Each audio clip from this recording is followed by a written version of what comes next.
ඇත්තටම සතුටේ අදහස ගැන ගොඩක් වටින සර්ටිෆිකේට් එකක් හම්බුණා අපිට. ඉතින් අපි ඊළඟට කතා කරොත් ඔයාලා කොහොමද සර්ගේ O level කාලේ ඉඳලා ඉගෙන ගත්ත අයද? ඔව්. එතකොට ඔයාලගේ ඒ කාලේ ඉඳලා සර්ත් එක්ක ඉගෙන ගත්ත එක්ස්පීරියන්ස් ඒ දේවල් අනුව ඔයාලට මොකද හිතෙන්නේ අලුතෙන් ක්ලාස් එකකට ඉන්න ළමෙක්ට මොකක්ද ඔයාලට දෙන්න තියෙන ඇඩ්වයිස් එක?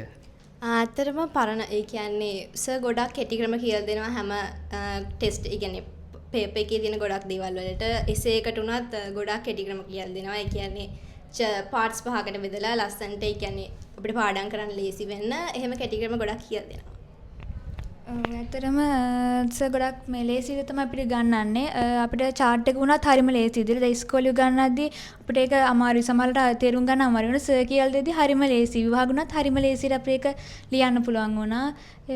ගොඩක් විදිහට සර් ගොඩක් දේවල් හොඳට කියලා දෙනවා. කියන්නේ සමාජ දේවල් ගැන කියලා දෙනවා. සර් ඉංග්‍රීසි වලට අමතරව සර්ගේ අත්දැකීම් අපිත් එක්ක දා ගන්නවා. ඒක හරියම සතුටුයි ඉතින්. සතුටින් ගෙවන පන්තියක්.